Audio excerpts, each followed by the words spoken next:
Let's do some Ethernet bullshit. Yeah. Where the fuck is my... Oh, there it is. Okay.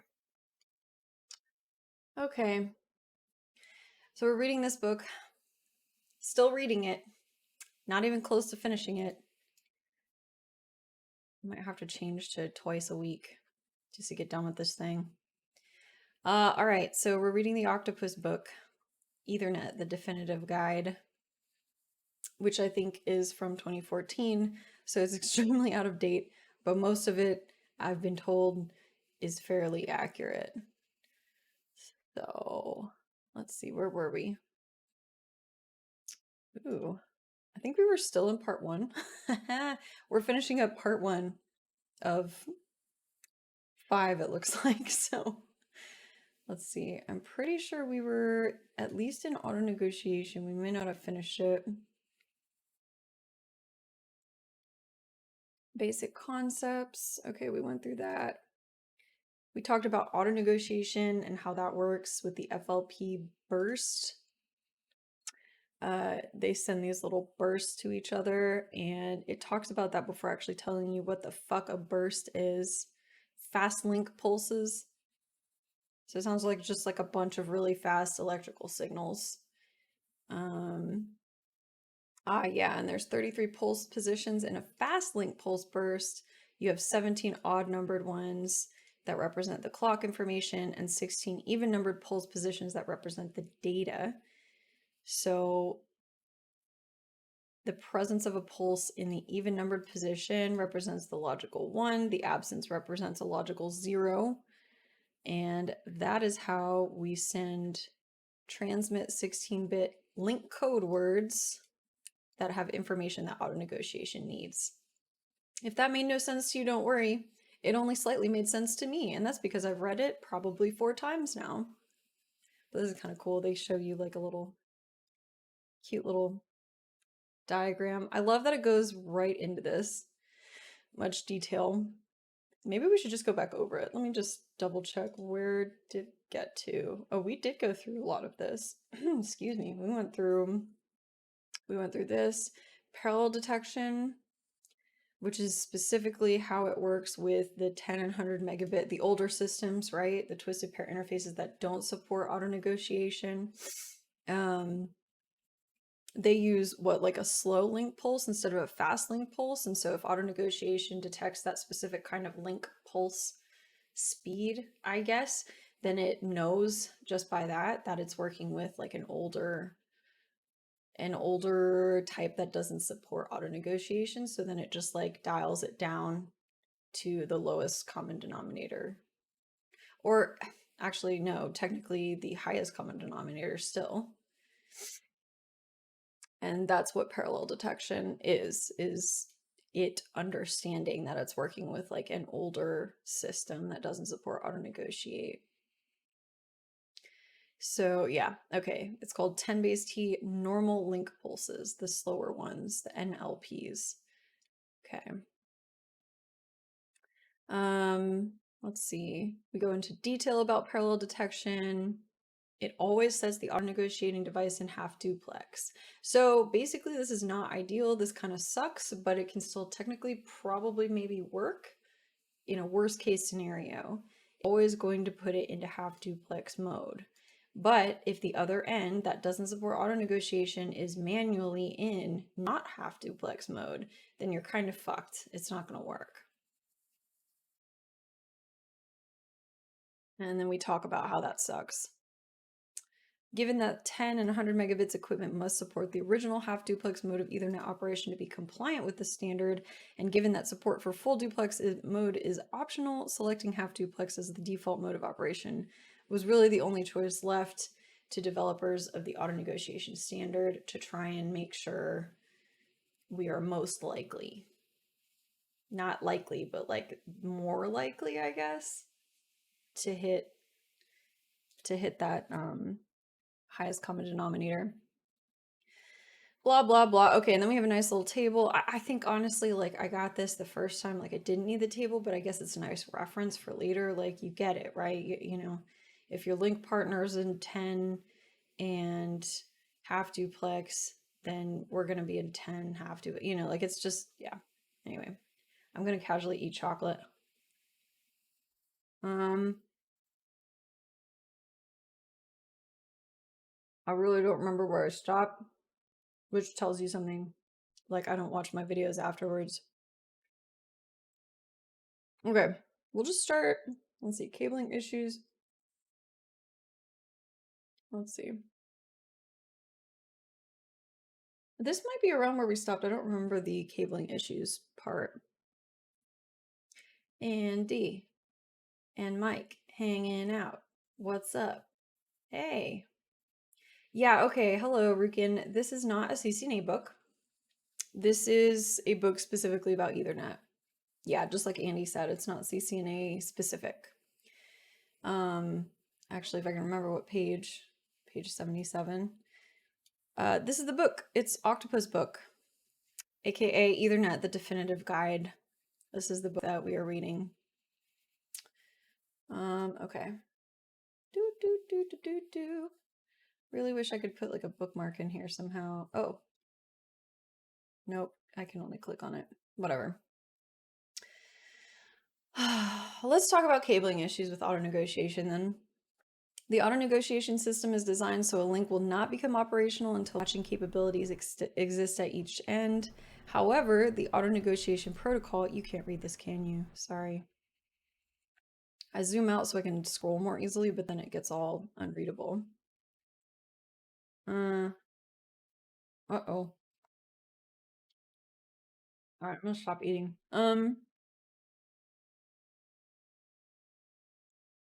Okay. This is interesting. The auto negotiation protocol doesn't know shit about the cable. It doesn't care. It would be really weird actually if something like this cared about the cable. At least so because Ethernet auto negotiation is not going to know anything about the cable, you have to make sure that the correct cable type is in place.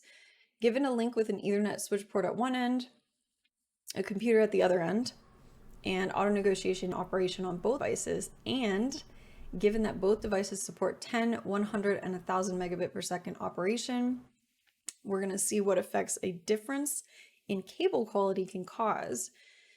So Cat3, woo, I don't remember even hearing about Cat3. It probably exists because we're talking about it. Assuming that Cat3 cable is used in this link with all 4 wire pairs connected, then auto negotiating the 1000 base TX mode of operation over this link would be a problem, given that that's gigabit. Given that gigabit Ethernet requires higher performance 5 or 5E cable. Okay. So remember that, gigabit, don't use anything less than 5. I'm really sorry, I got hungry. This is not like very conducive to streaming. Also new mic, so you can probably hear like every time I smack my lips. It's great. Okay. When power is applied or a connection is first made, the switch port and the computer use auto negotiation to determine the device capabilities at each end of the link. Ooh, I bet I know where this is going. Connected over Cat3 cable. Auto negotiation will choose to operate at the highest performance mode the devices have in common, which in this example is 1000 base TX. Recall that the auto negotiation link pulses are simply bursts of the same pulses used in 10 base T. These pulses will successfully travel over Cat3's cable because 10 base T signals were designed to work over Cat3 cable. As a result, the negotiation process will operate correctly, leaving the link configured for 1000 base TX operation. However, once the auto negotiation protocol is finished, the signaling switches over to the higher speed 1000 base TX data rate, which requires the use of Cat5 or 5E cable. This means that the link may either operate marginally with a high rate of errors or not at all. Okay. Andy, really? What year was that you were installing Cat3?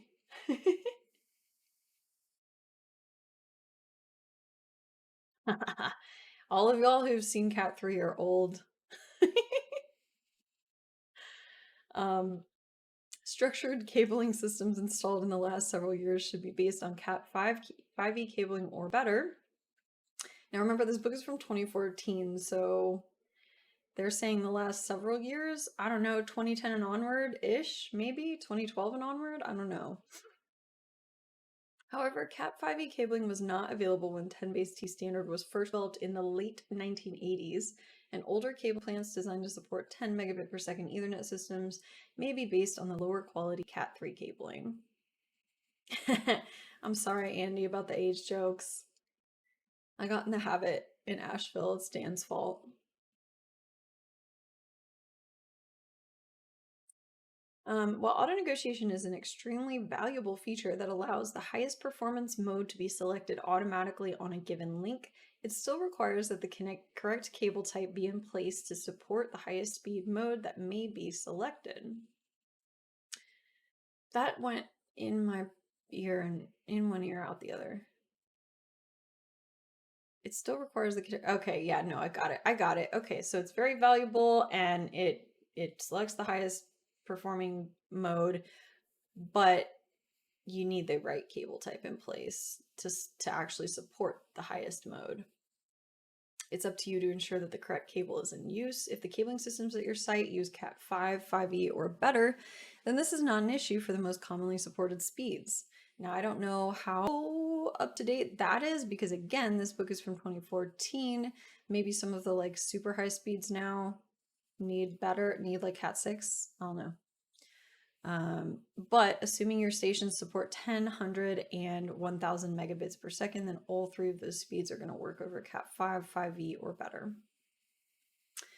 If your Ethernet links use lower quality Cat 3 cabling, then you might have to manually set the mode of operation. By manually setting the speed, you can make sure that a link doesn't negotiate a mode of operation that exceeds the capabilities of the cabling for that link. However, if you do so, you want to ensure that auto negotiation hasn't been disabled by the manual configuration and continues to function. I'm going to read that again.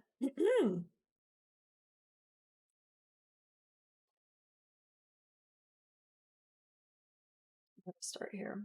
I'm reading this again for emphasis, okay? This is an ongoing feud that I'm having with anyone and everyone who will talk to me about it. If your Ethernet links use lower quality Cat3 cabling, then you may have to manually set the mode of operation. By manually setting the speed, you can make sure that a link doesn't negotiate a mode of operation that exceeds the capabilities of the cabling for that link. However, here we go. However, if you do so, you want to ensure that auto negotiation has not been disabled by the manual configuration and continues to function. This might be the first clearest acknowledgement that manually setting speed, duplex, etc. does not necessarily actually disable auto negotiation. Haha! Sweet, sweet validation. Hang on, I gotta write this down. Fuck. The one time, here we go. I have a sticky note. I'm writing this down. Ethernet, the definitive guide.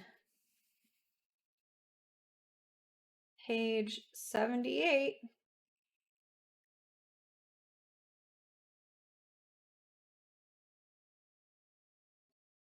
Fuck. I'm gonna take a screenshot of this too. Hang on. I'm just...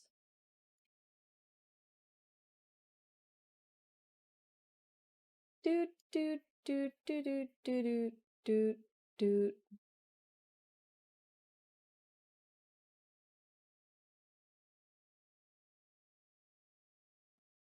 Okay, sorry.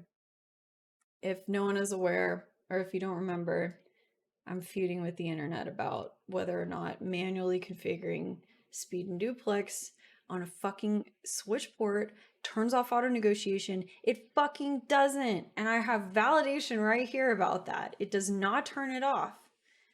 Haha. All right. Now here we go with more interesting stuff. So If you do so, you want to ensure that auto negotiation has not been disabled by the manual configuration and continues to function. This can be difficult to determine as there's no way to test for the presence of auto negotiation signals at link initialization. That's fucking interesting. I didn't know that. I would have thought there'd be a way. Why couldn't you test for that? Okay, examine the output of show commands on the switch, which may provide information on a port's auto negotiation status. I don't like that. There should be a way to know that it's sending. There's no easy way to test. Well, what's the hard way? Fuck. If the vendor has chosen to disable auto negotiation when speed and or duplex are manually configured, then you must be very careful to manually set the duplex mode correct. Oh, god damn it. If the vendor has chosen to disable auto negotiation when speed and or duplex are manually configured, then you must be very careful to manually set the duplex mode correctly on both switch port and device connected to the port. As devices are moved and added in a network system, people often forget to maintain the correct manual configuration, which will cause the connection to fail. Fuck. So it's really just down to the vendors. I've probably talked about this like 20 fucking times and said the same thing, but it's really just down to vendors, right? Did the vendor choose to actually, when you set like speed forced 1000 or whatever, did the vendor choose to make that fully disable auto negotiation? Or, as my theory is, really a theory I borrowed from a senior engineer at work, this is not mine, but the theory is that when you do that on many commercial switches, you're not disabling auto negotiation, you're just telling auto negotiation to only advertise that speed and or duplex.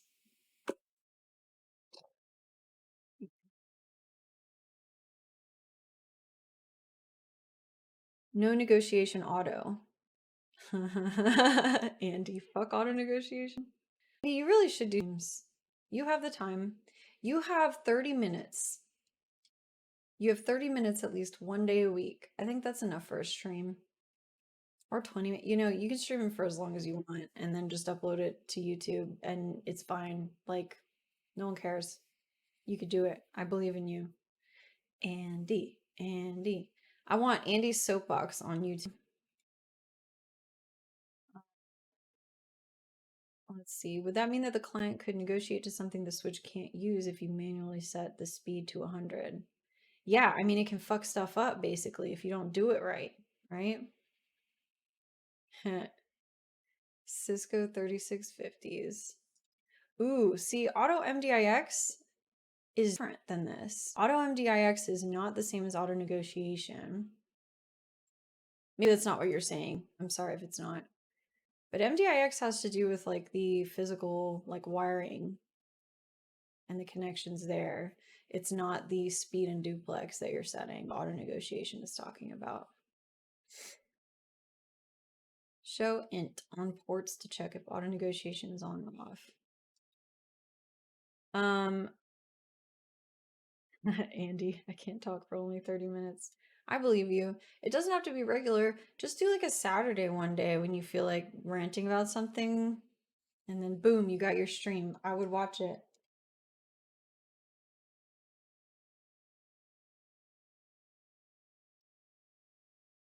Yeah. All right. We gotta get through some of this. Blah, blah, blah. And more automatic solution that avoids the need for manual configuration of all devices is for the vendor of the switch to provide a speed limited auto negotiation setting that doesn't negotiate above 10 base T. Huh.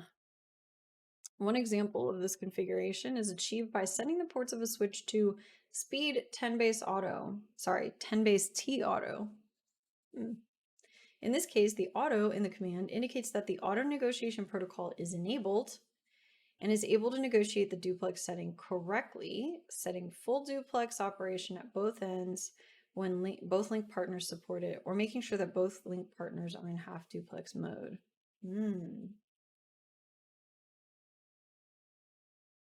The plot thickens. According to the switch documentation used for this example, you're not going to tell us which vendor? Come on. The speed 10 base T auto setting means that the speed capability that's advertised will be limited to 10 megabits per second, which will ensure that the auto negotiation system doesn't negotiate a speed that exceeds the capabilities of the cabling.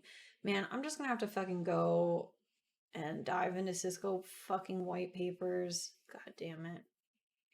Or Arista or Juniper or something and see like what's actually I bet it's in there somewhere.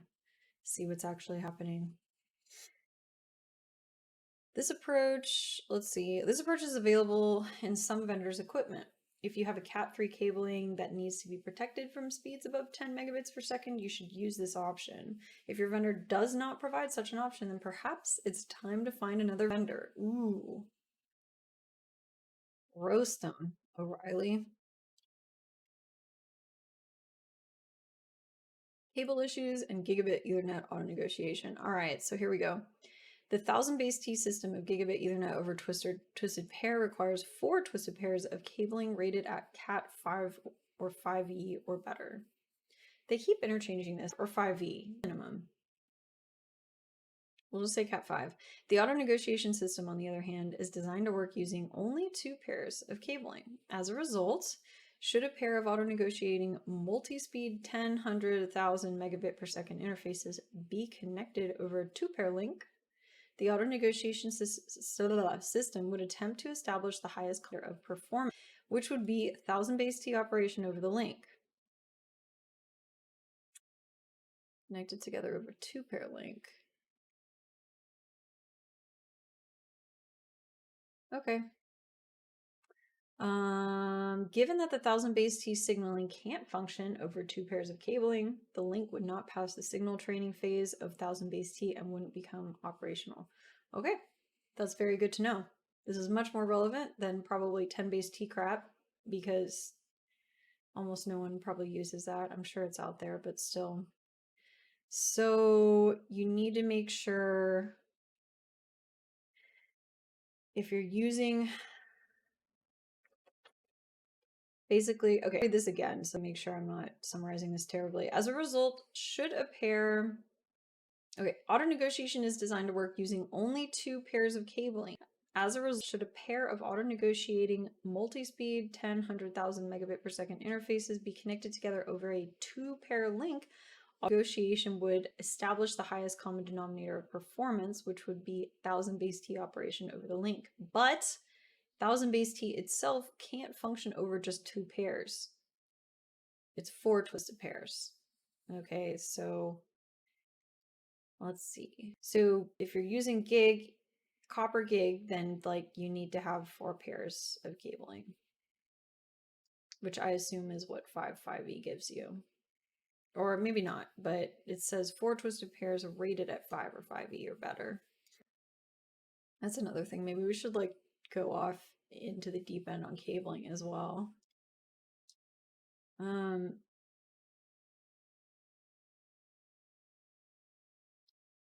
Serialization delay. That would be interesting if the book covered it. That's quite relevant to my life at the moment, I think. Manufacturers of Ethernet chips have developed Ethernet transceivers that'll respond to repeated failed attempts to bring up a 1000 base T link by automatically downgrading the highest. Oh, that's interesting. Automatically downgrading the highest speed capability advertised to the next lower speed. While this feature is not defined in the standard and is therefore not required to be present, it's a useful capability that can help avoid problems. Ooh, sorry. Am I weird? Yeah, that's really nice. Okay, so not defining the standard, not a requirement, but good. In one such transceiver, 3 failed attempts to establish a 1000 base T link will result in an automatic downgrade to 100 base T as the highest capability advertised by auto negotiation. If the link is later renegotiated, it'll revert to the highest performance advertisements and begin negotiations with 1000 base T as its highest advertised capability. This makes it possible for the link to restore operations at 1000 megabits per second should, for example, an incorrect 2-pair patch cable be replaced with the correct 4-pair patch cable required for 1000 base T operation. Man, I wish I had known some of this back when I was working in the NOC. I feel like maybe we would have had these problems and I just didn't know because I didn't know about this stuff. Crossover cables and auto negotiation. Oh, yay. When connecting a twisted pair link over between devices, the transmit data from one device must be connected to the receive data on the other device, and vice versa. This is called signal crossover. The signal crossover can happen inside a switch port, in which case the port may be marked with an X to indicate that you can connect a straight-through cable between the devices, and the signal crossover will be dealt with inside the port.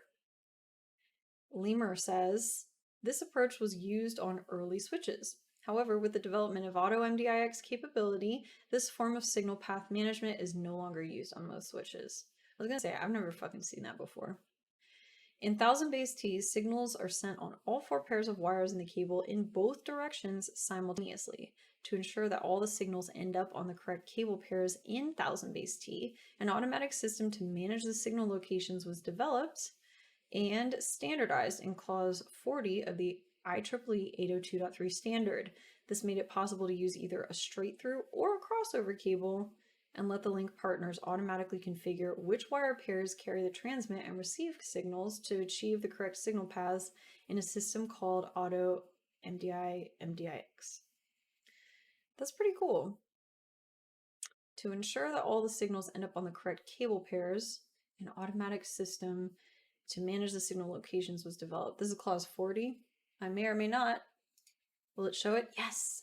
I may or may not have this bitch pulled up right now. Why is it all off and shit? Hang on. Damn it.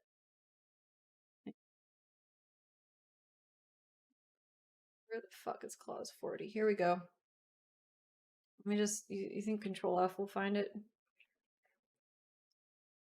Hey, well, that's, I mean, I want to get to clause 40. Do you not have bookmarks?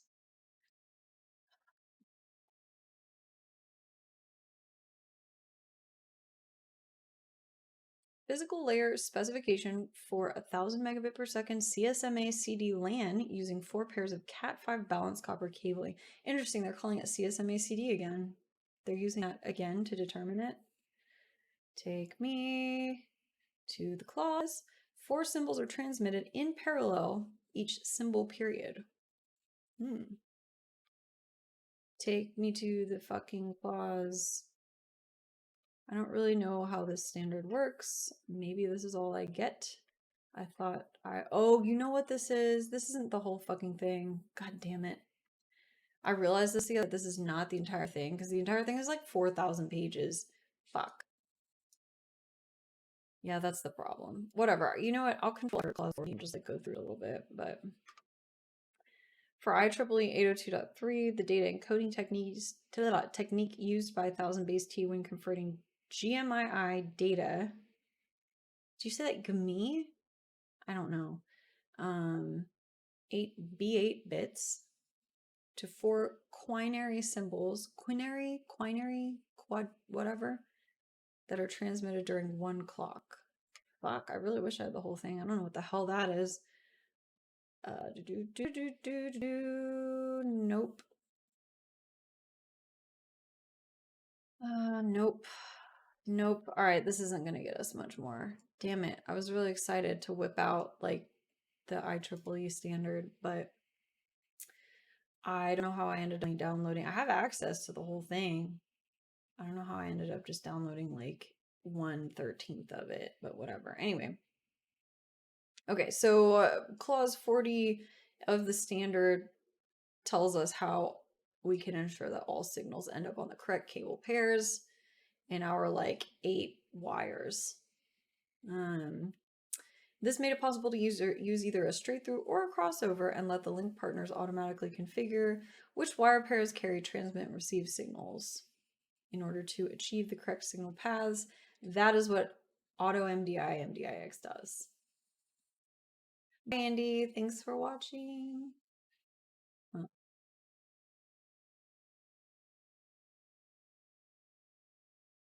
I'm not in the knock anymore, you ask? No, I'm not. I work for Blue Origin now. Kind of different from a knock here. A straight through. Okay. Unfortunately, when manually configuring port speed, some vendors will disable auto negotiation and shut off auto MDIX. While the 1000 base T mode will continue to work because MDIX is part of the 1000 base T standard, the 10 and 100 megabit per second modes of operation can fail due to the lack of MDIX. Okay, so manually configuring port speed is a minefield of problems. Does this book only cover layer 1? I mean, it covers Ethernet, and Ethernet is layer 1 and 2, so yes. There's some layer 2 stuff in here. But I mean, yeah, it's a book specifically about Ethernet, so it's not gonna go to layer 3. Let's see. As a result, manually configuring the speed of a port could result in the failure of the 10 or 100 megabit per second link because both auto negotiation and MDIX are disabled. For example, a straight through signal path on all cables that would work fine on a 10 or 100 megabit per second link with MDIX enabled will now fail because there's no ability to manage signal paths in the link. This can be very confusing to troubleshoot because the link used to work and now suddenly it stopped working just because the speed configuration was changed. If you encounter this situation, try re-enabling auto negotiation to ensure that MDIX is also enabled. Note that this is not a feature of auto negotiation or MDIX.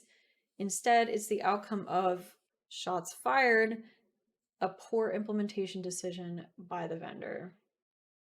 Another thing I'm wondering about now with knock, but that probably wasn't. I don't know. We used a lot of fiber. I don't know.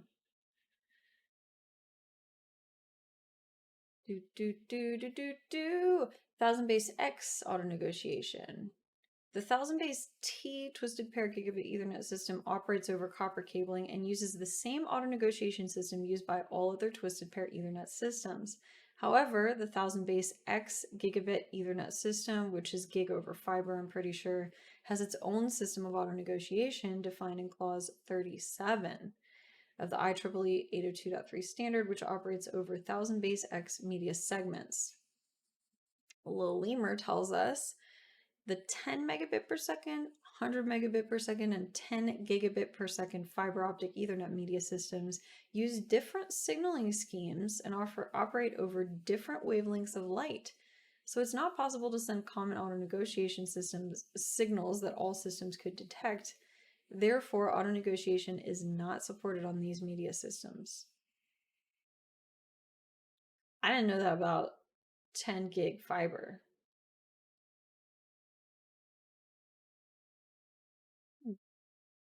Oh, wait. Okay. Interesting. Very interesting. So only 1 gig. Huh.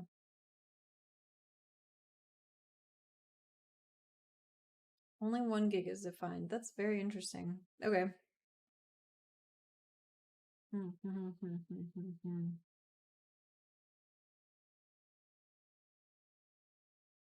That's wild.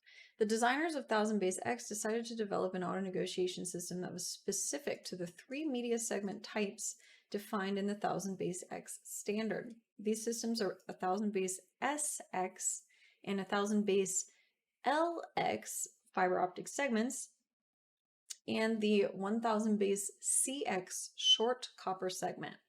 Because all of these systems use the same signal encoding mechanisms, it was possible to use certain signals to send auto negotiation data across all 1000 base X systems.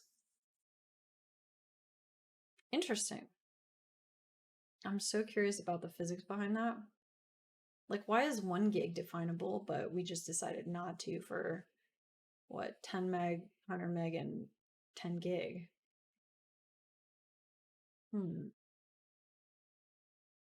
Okay, so the 1000 base blank X are really just different media segment types that are all under the umbrella of 1000 base X. Pretty interesting. The 1000 base X fiber optic media types operate only at 1000 megabits per second, so there's no need to automatically negotiate the speed. Okay. Excuse me. Further, Because no vendors support half duplex gigabit Ethernet operation, the full duplex mode of operation is the only duplex capability advertised by auto negotiation on 1000 base X equipment. I'm going to read that again because it didn't sink in. Because no vendors support half duplex gig E operation, the full duplex mode of operation is the only duplex capability advertised by auto negotiation on 1000 base X equipment. The only optional capability that's left to be negotiated is support for flow control pause frames. All right, interesting. You could do this live. Sparkling Citrus, anyone can do this live. I'm just reading out of the fucking book. It's easy. Okay, pause frames. Note that the 1000 base X auto negotiation standard does not include any parallel detection capability. Okay. In other words, if one link partner is configured to use auto negotiation and the other link partner is not sending auto negotiation signals, then the link just won't come up. If the auto negotiating link partner does not receive auto negotiating signals, there's no fallback to parallel detection and the link will not come up. So fiber doesn't do it. Fiber won't parallel detect. Confusingly, the link partner without auto negotiation will bring up its end of the link and the link light will be lit. That's weird. Again, I'm going back to like the weird shit I saw in my knock days. I wonder. I wish I'd been reading this back then. Because auto negotiation on base X segments uses the same signaling that the 1000 base X media system uses, the non-negotiating link partner, hang on, that didn't sink in at all. Confusingly, the link partner without auto negotiation will bring up its end of the link and the link light will be lit because auto negotiation on 1000 base X segments uses the same signaling that the 1000 base, is this a typo? So auto negotiation on 1000 base X segments uses the same signaling that the 1000 base X media system uses. The non-negotiating link partner will see what looks like a normal stream of 1000 base X signals coming from the auto negotiating device at the other end of the link, causing it to bring up its end of the link. What the fuck? That's weird. Okay. Hey, Destroy Worlds, welcome. Link light getting lit. Yep. I'm saying like blah, blah, blah, L words a lot today. Link light lit. It's a lot of link. However, the auto negotiating partner will not bring up its end of the link because it won't see any auto negotiation information from the non-negotiating device. The correct configuration of a 1000 base T segment is 1000 base X segment is simple as long as you know that for the link to come up, either both devices on a 1000 base X link must be set for auto negotiation or both must be manually configured with identical settings. Man, I read out loud so bad these days. I used to be so good at it, but I just stopped reading for fun and like my brain has suffered. I really need to start like reading again. Something other than this crap. I mean, the auto negotiation protocol is defined in the 802.3 standard, but as we've seen, the auto negotiation implementation and the set of management commands supported on various devices are not standardized. Instead, each vendor is free to implement the management interface and command set for its Ethernet devices as it sees fit. The result is a variety of auto negotiation commands on different vendors' equipment. Just to keep things interesting, different models of switches and other devices from the same vendor may have different management commands. This almost sounds like a passive-aggressive attack on Cisco. Maybe more than passive-aggressive, I don't know. Just to keep things interesting, different models of switches and other devices from the same vendor may have different management commands with different command syntax and different outcomes on the operation of auto negotiation. Auto negotiation is performed automatically when the equipment is powered on or when a link is disconnected and reconnected. Auto negotiation can also be triggered manually at any time through the management interface to an auto negotiation device. Okay. The most common way to trigger auto negotiation is to use the management interface to manually toggle a switch port to off and back to on, which causes the link to reinitialize. Lemur tells us the command for toggling a port off and then back on varies depending on the vendor and may require setting the port to, quote, disable and then, quote, enable, or setting a port interface to shutdown and then no shutdown. So is this book for like non-network engineers? It's kind of interesting. Hello, Ultravins 2, welcome. Thanks for listening to me read out of a fucking textbook. Disabling auto negotiation. Hooray! Here's some more information I'm interested in. It's important to understand that equipment from some vendors will silently disable duplex auto negotiation on an interface or port. Maybe, or maybe they won't. Okay, sorry. Equipment from some vendors will silently disable duplex auto negotiation on an interface or port when the duplexer speed is manually set. Ideally, a warning would be generated to let you know that auto negotiation has been disabled. For a manually configured full duplex setting, this should include a caution that connecting the manually configured interface to a link partner with auto negotiation enabled can result in a duplex mismatch and very poor performance. Unfortunately, this kind of warning has not been adopted, leading to the potential for confusion as to when auto negotiation is enabled or disabled. To make things more complex, if you want to manually configure the duplex on some vendors' devices, you're forced to also configure the speed, which shuts off auto negotiation for both speed and duplex. On other vendors' devices, it's possible to configure the duplex setting while leaving the speed alone, allowing auto negotiation to remain enabled for speed, but not for duplex. The best advice is not to make any assumptions about how auto negotiation works based on what you've seen from any one vendor. It's up to you to read the manual for each device and to understand what the various management commands will do.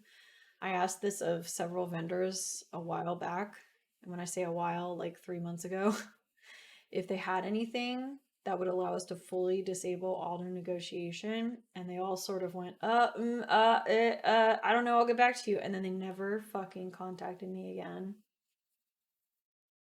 I'm gonna have to email someone soon. Okay, it's also a good idea to avoid buying equipment from vendors with poorly designed auto negotiation systems. Bad auto negotiation implementations can be found on equipment from the largest vendors, so don't assume that buying switches from a major vendor means you can ignore these issues. Well, what are these issues? I'm very curious. And here we have auto negotiation debugging. Closing down a couple things real quick.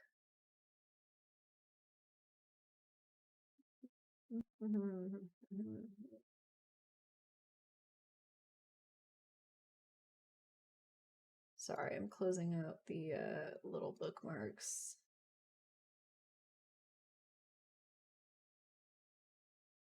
Oh, I've gotten through a lot now. Okay. Shit. There we go. The auto negotiation protocol described in the Ethernet standard will, in the vast majority of cases, result in a correctly configured link. However, the confusion caused by misunderstanding the operation of auto negotiation and parallel detection has led some people to believe that the auto negotiation system is failure prone. Further, the problems encountered with poorly designed auto negotiation implementations have caused some to conclude that auto negotiation can't be trusted to work correctly. Once you understand the operation of parallel detection in combination with some vendors' implementations of auto negotiation, then the occurrence of duplex mismatch problems becomes much less mysterious. And while it's true that there have been some buggy auto negotiation implementations, equipment based on the standard has been shipping since 1995, which means that the vendors have had a long time to fix the bugs and to ship fixed interface drivers and switch software. Nonetheless, you may still encounter implementations that haven't been upgraded. One vendor, we're naming names now. One vendor, Cisco Systems Inc., has a publicly available document for troubleshooting NIC compatibility issues with its Catalyst switches. This document provides a listing of the major compatibility problems that Cisco customers have encountered with Ethernet interfaces from a variety of vendors. Okay, that wasn't the call out I thought it was going to be. While the list of problems in that document is fairly long, bear in mind that these incompatibilities have all been resolved and that updated NIC drivers and Cisco software have been provided. The Cisco document notes that in addition to problems due to buggy software drivers or implementations, there have also been problems caused by some vendor-specific optional features, like automatic signal polarity correction on Ethernet cables. That sounds nice. As things stand today, the vast majority of auto negotiation implementation bugs that have been encountered in the field appear to have been fixed. Incompatibilities due to vendor-specific options can usually be resolved by shutting off all options other than auto negotiation.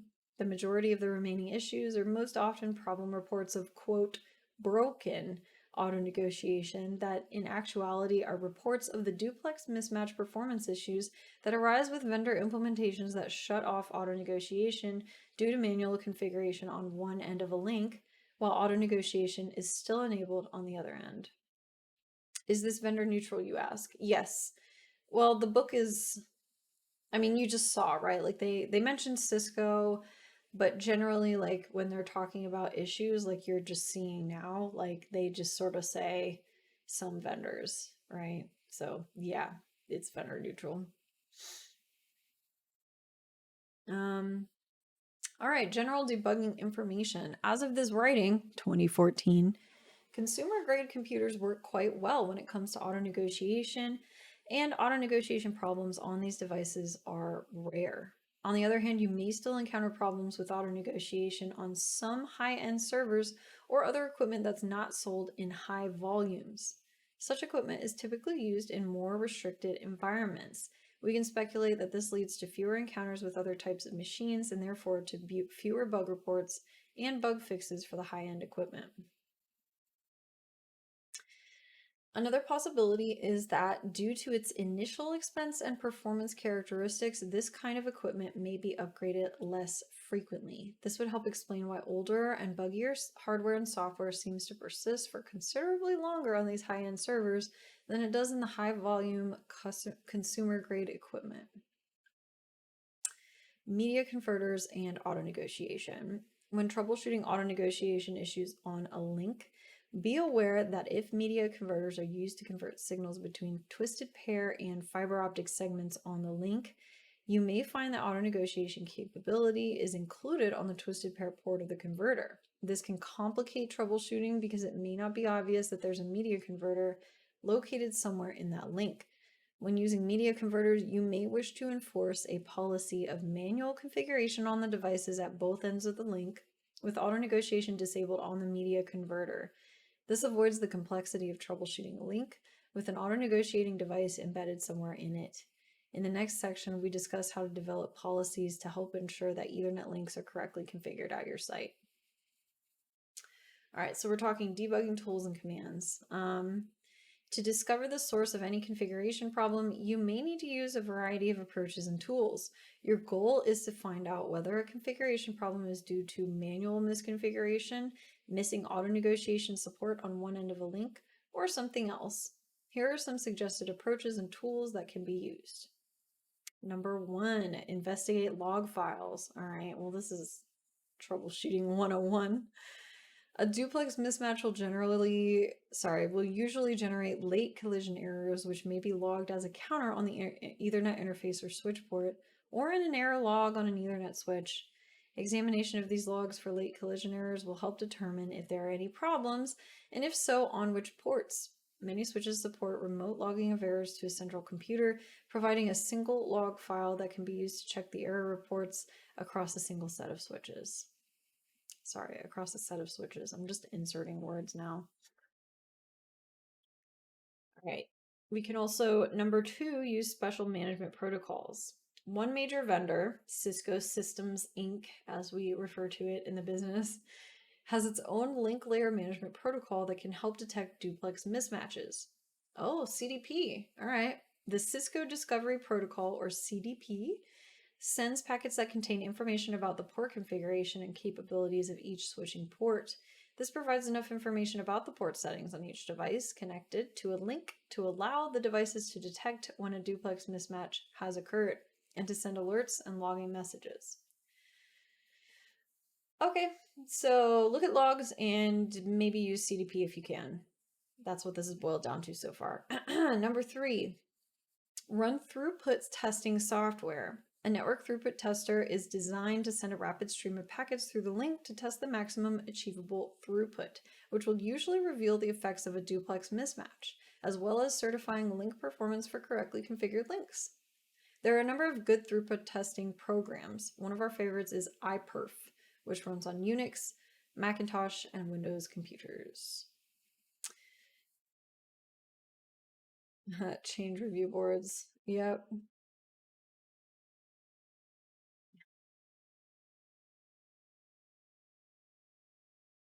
I don't even know what you're saying. Lemur tells us that testing with a network throughput tool is essential because normal web traffic may use so little bandwidth that the performance impairment is not immediately obvious. More performance analysis techniques can be found in Joseph D. Sloan's Network Troubleshooting Tools, also published by O'Reilly in 2001, 21 years ago. Beautiful. Thanks, guys. It's got to be something more recent than that. I know. This book is from 2014, right? Or like it was originally written in like 2006 and then the second edition, which we're reading out of, is 2014. But I think they just do that. Like I think that is just their, like, even if it were written today, they'd probably still write out everything, right? They keep calling it auto negotiate. Can we call it like AN or auto net? I guess there's not really a great. They don't use shorthand for really anything in here. So it's just the authors or whatever. Often the quickest and simplest way to check for link configuration is log into the switch. And they're calling them Ethernet switches too. It's great. Log into an Ethernet switch and investigate the auto negotiation and duplex settings by looking at the switch management display. Okay, so far we have look at the logs, use CDP,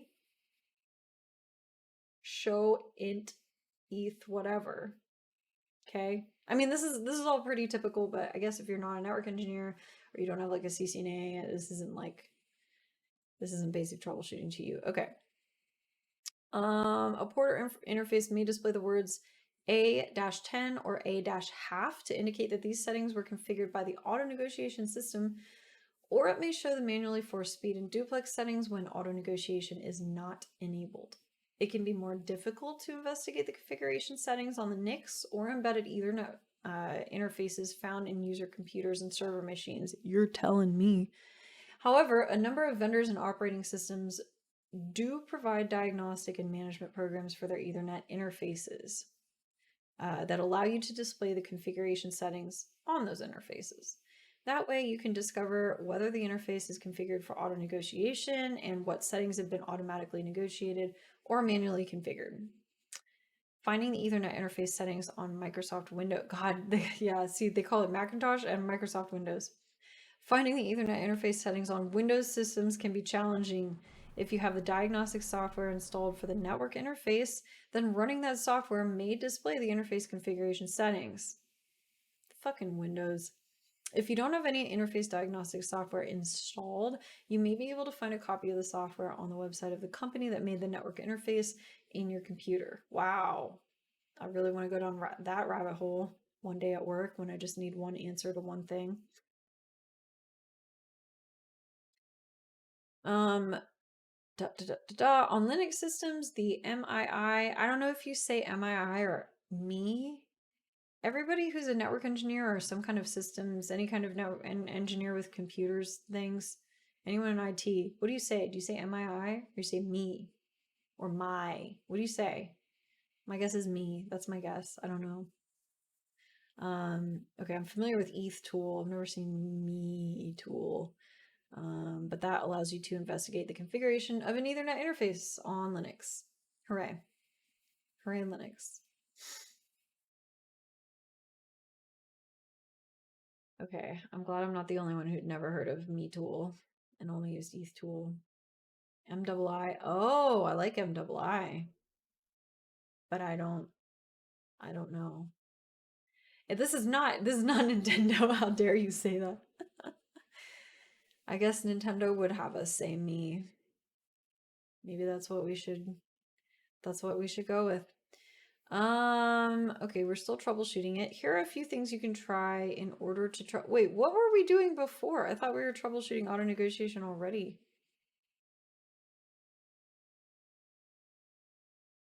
Okay, well, all right. So I was talking debugging, but now we're talking troubleshooting, which, all right, whatever. Here are a few things you can try in order to troubleshoot, to actively do something, I guess, about auto negotiation on a NIC or switch port. Number one, toggle auto negotiation. Disconnecting and reconnecting the patch cable or using the management interface to disable and re-enable auto negotiation on the NIC or switch port will toggle auto negotiation. By causing the auto negotiation process to repeat, you can verify the resulting configuration of the NIC or switch port to see if there are auto negotiation problems. We can also try a different network interface. So on computers with removable NICs, try replacing the NIC with one from another vendor. This can help isolate the problem to a given NIC, indicating that the NIC driver software is buggy. And lastly, upgrade the NIC driver software and the switch software. Sometimes the easiest approach to debugging suspected auto negotiation problems on a NIC is just to download and install new NIC driver software from the vendor and then reboot the computer. Similarly, downloading and installing the latest stable release of software for an Ethernet switch may be required, especially if there are problems that appear on multiple switchboards. I'm getting kind of sad right now because I really miss being in the NOC. I learned a lot there, and there were all sorts of problems, and it was really interesting, and I miss it a lot. I miss it. Trying not to be bummed out about it. I'm glad you think this is a fun stream, Sparkling Citrus. Thank you for joining. Okay, yeah. Number one should be ask the customer what their side is set to, assuming you don't control the other device. That's a great point. Thank you, Jeebus. Better than Jeebus. That's a good point. If you're managing like the provider side and there's a customer on the other end, you need to ask them what the fuck they're doing. Soy Vega? I don't know. Vegex?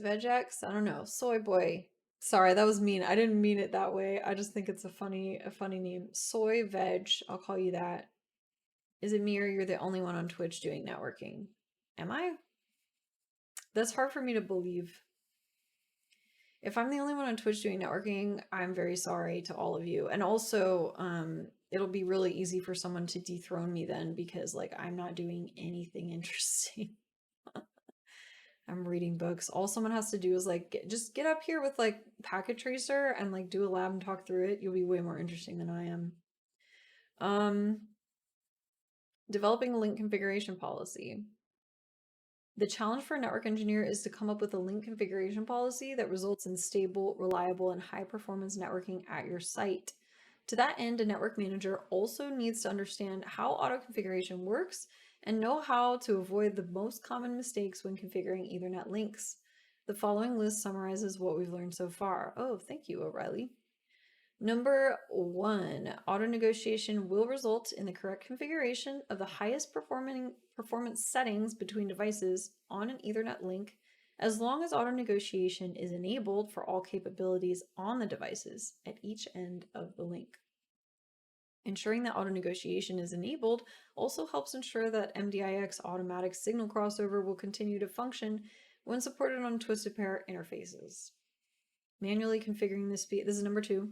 Manually configuring the speed and or duplex may cause auto negotiation to be disabled on that device, given the auto negotiation implementations on some vendors' equipment.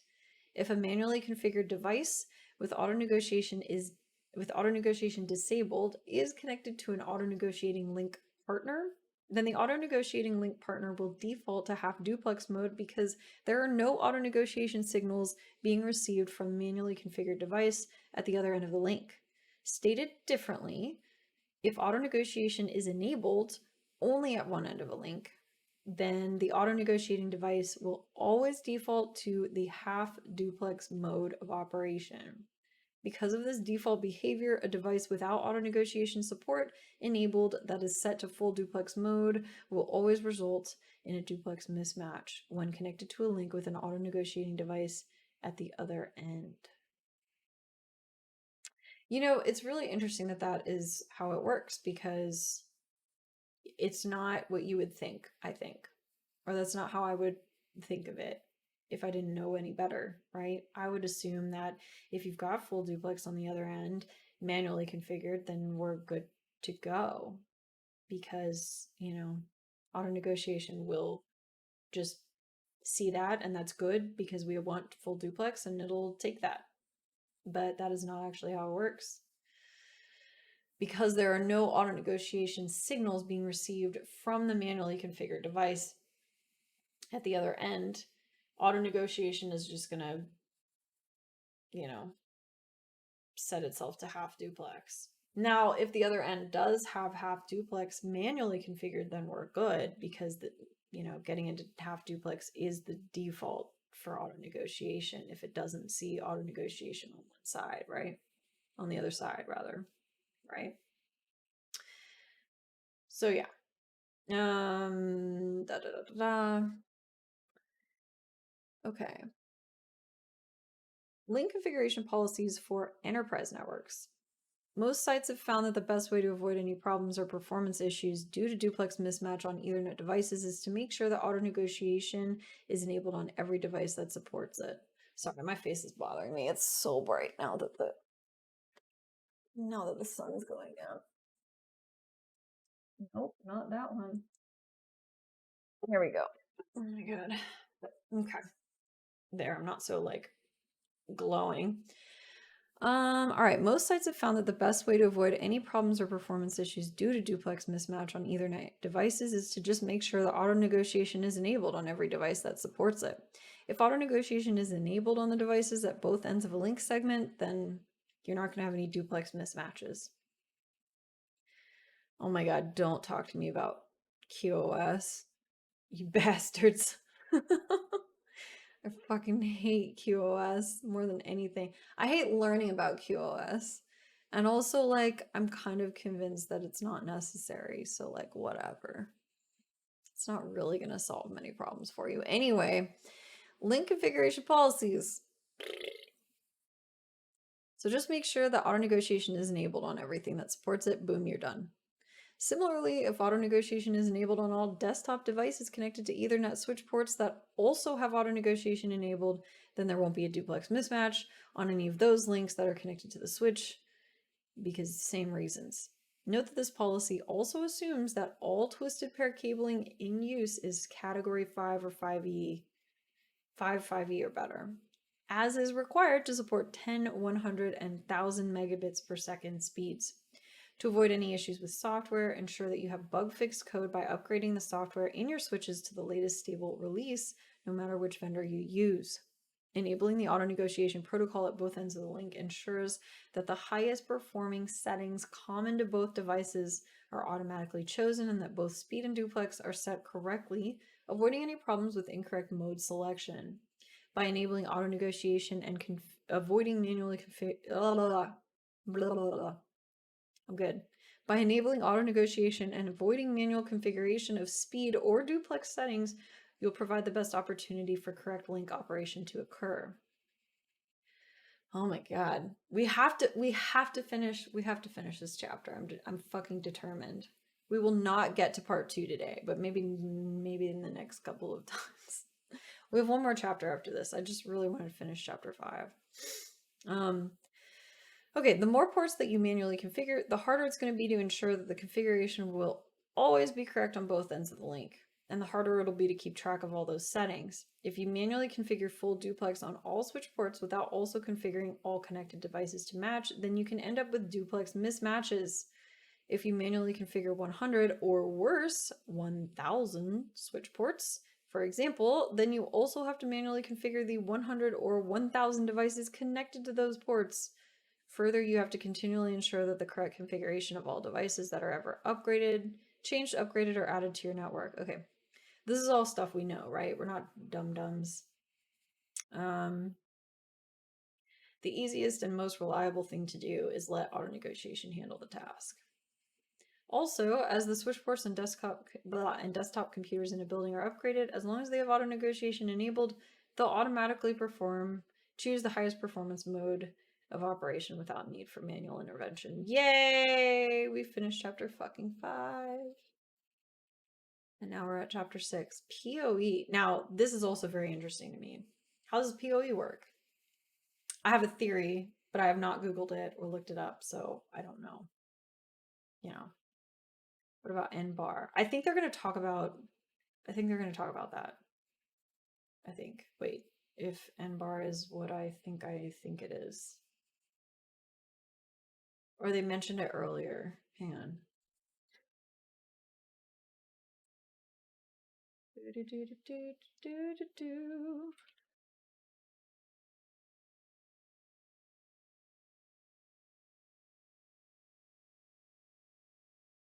Oh, fuck. No, never mind. That's Quaz stuff. Fuck you. Fuck you and QoS. It can go die. I don't care. Who's tweeting at me about rack installs? If you're ever doing 4-post rack installs, this can be your friend. Oh, cool. Okay. Yeah, I did a rack and I for work I was migrating hardware from one shitty little tiny rack to like a much bigger, nicer, better one. And that hurt a lot, but it was a learning experience for sure. I had to like grab any like person who walked by me over the course of the day and like instruct them to hold up the switch while I screwed it in because those motherfuckers is heavy. They is heavy. Somebody just tweeted at me what looks like a product that could have helped me do this on my own, which makes me sad because I really could have used it instead of asking. I think I asked like 15 different men over the course of like 3 weeks to help me put this shit in there. And it would have been nice to just be able to zone out and not talk to a single person while I installed this shit. Whatever. You can bench three. I can bench 3 3850s. Nice, Rukin. I cannot. I am weak.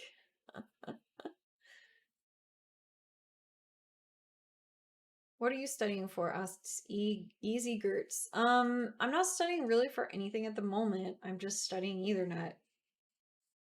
It's relevant to my profession, and I have taken it for granted over the years, and recently realized several months ago that I didn't really even know anything about it, and that was embarrassing because I'm a network engineer, so I wanted to like do a little deep dive. So that's why I'm studying specifically Ethernet. And actually, now that I'm at chapter 6 and it's all pretty, I can show you the book we're studying out of, which is this book right here. Only Ethernet. Ethernet, the definitive guide. And you know, he's watching. He's watching us. Anyway,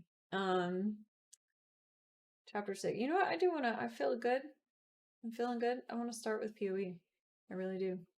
I don't think I'll get super far, but let's fucking start it, right? I do love Ethernet. It's true. You're right.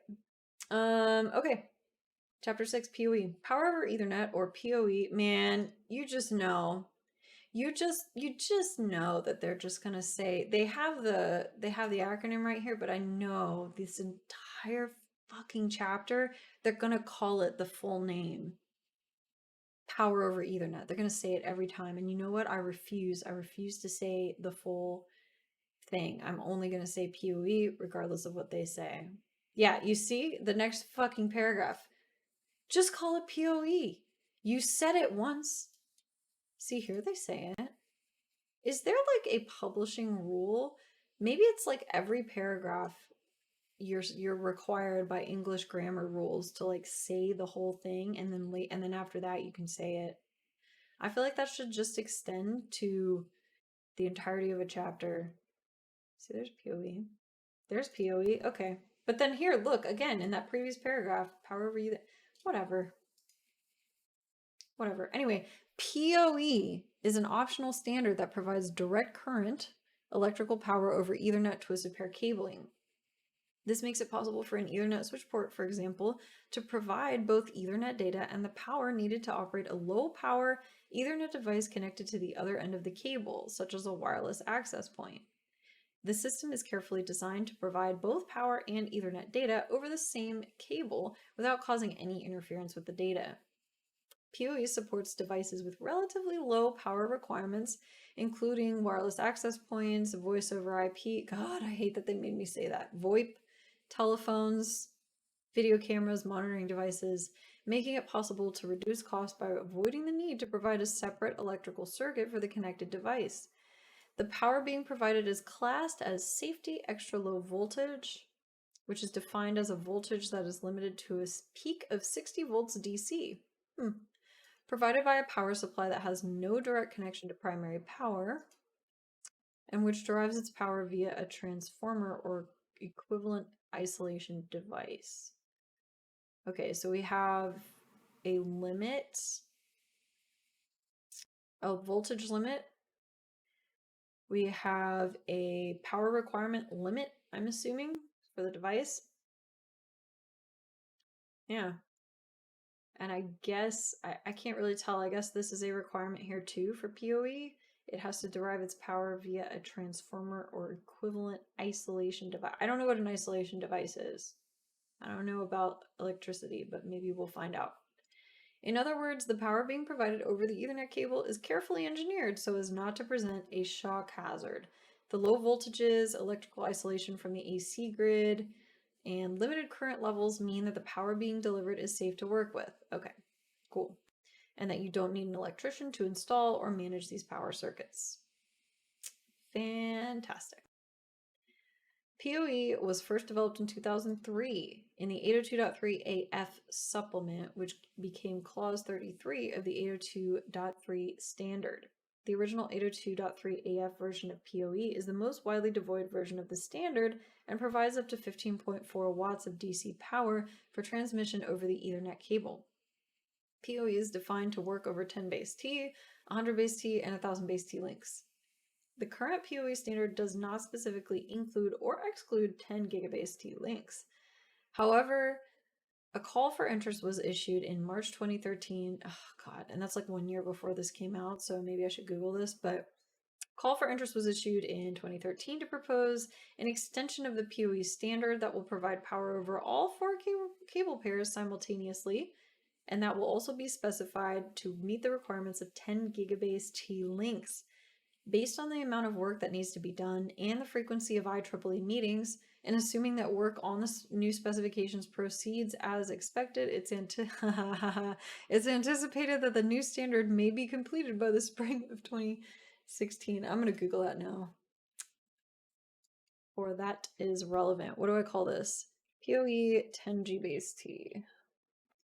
Oops. G base T.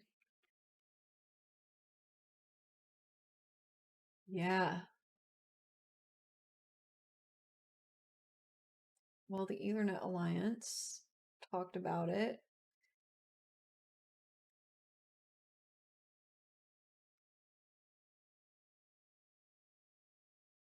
Can 10 G-base T support PoE? Question mark. During the call for interest presentation, it was noted that increasing bandwidth requirements of wireless access points is driving the demand for power over Ethernet to provide support beyond 1000 base T. The IEEE 802.3 4-pair power over Ethernet study group met for the first cute, they had a study group. Met for the first time at the IEEE 802.3 May interim meeting and will begin the work. No, fuck. This is old. Who is maintaining the Ethernet Security Alliance? Sorry, Ethernet Security. I don't know why I said that. Who is maintaining the EthernetAlliance.org subcommittee shit on 10G base T? Because it seems sadly not updated. I'm going to post this in chat. Someone yell at them, please. PoE Plus? I like to say Po like toe. Ah, fuck.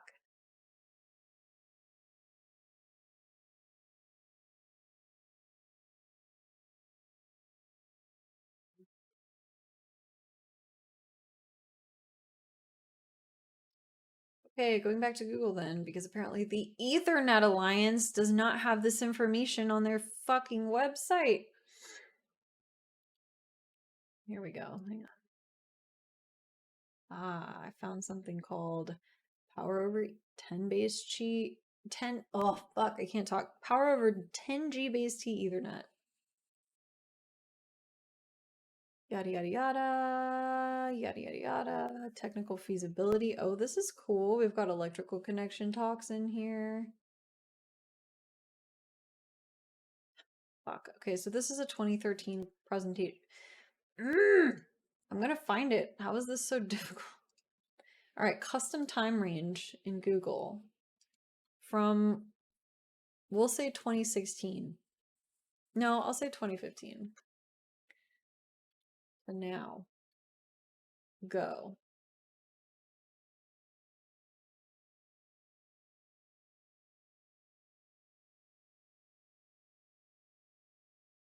Why is this so difficult to find? I just found a Reddit thread that says, is there an actual stand? This is from 5 years ago.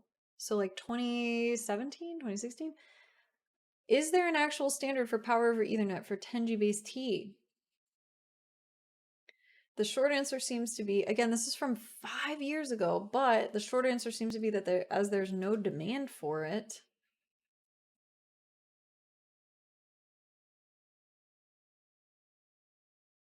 Okay, no, this is not. This is from 5 years ago. All right, let me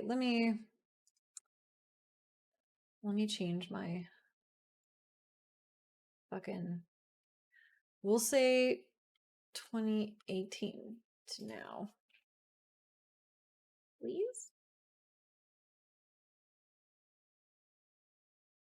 Oh, look at that. I see a Netgear 10 port PoE 10 gig multi-gigabit smart switch on Amazon. So, oh, PoE Plus. Am I stupid? Someone fucking tell me.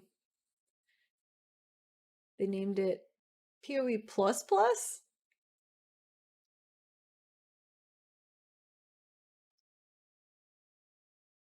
Oh, you're kidding me. You're fucking kidding. So we have PoE Plus and we have PoE Plus Plus. Oh, right, as they're saying it, right? Okay, so they just basically added like more power capabilities for PoE Plus. That's all it is. But now we have PoE Plus Plus. Yada yada yada. It adds an additional power class that's able to deliver higher power. Okay, whatever. In the pursuit of adding more power to broader device applications, the IEEE 802.3 standard once again is required to upgrade its PoE Plus technology to PoE Plus Plus. Okay, like somebody already said this, right? The BT. Yeah, thanks, Sparkling Citrus. IEEE 802.3 BT standard. That's from 2018. Very recent. So PoE++ can be classified into two types, type 3 and type 4. Type 3 enables 2 or all 4 twisted pairs in a copper cable to deliver power at a PD up to 51 watts. Type 4 is up to 71 watts at a PD over 4 twisted pairs in an Ethernet cable. Cisco's proprietary technology UPoE, which is Universal Power over Ethernet, works similarly to PoE++ Type 3, which extends that IEEE PoE Plus standard to double the power to a PD to 51 watts. In some cases, UPoE is also called PoE++. Yada yada yada. PoE++ switch can deliver up to 60 watts on each PoE port under the Type 3 and up to 100 watts under the Type 4. Okay.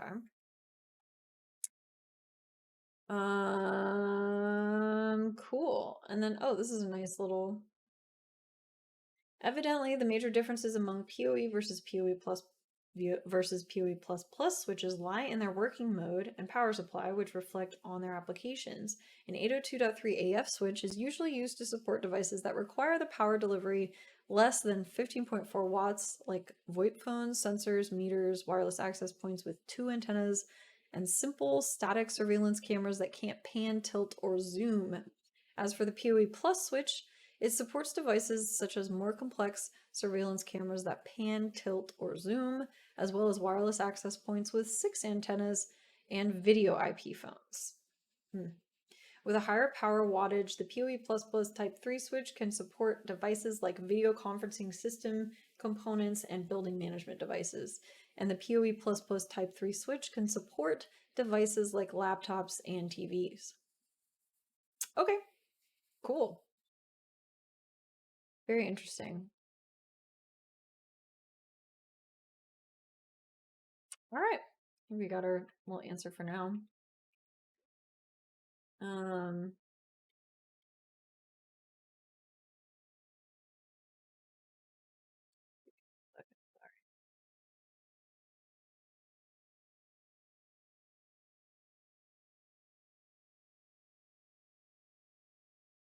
Okay. Where are we? So we talked about PoE Plus. Vendors have developed their own extensions to the standards as well to provide even more power. Oh, okay, so here's our UPoE. I guess I got impatient here. Vendors have developed their own extensions. Cisco's UPoE, which provides up to 60 watts, as well as the HD Base T specifications developed by an alliance of consumer electronics vendors, which includes a power over HD Base T component that can deliver up to 100 watts over 4 pairs of Cat5e or 6 cabling. Okay, so we're going to describe those vendor-developed extensions later. All right, I think this is a good place for me to stop. It's been just about 90 minutes-ish, and my voice is starting to fail. So I think that's always a good sign to stop, is when my voice starts to get a little scratchy. Oh, interesting. All right.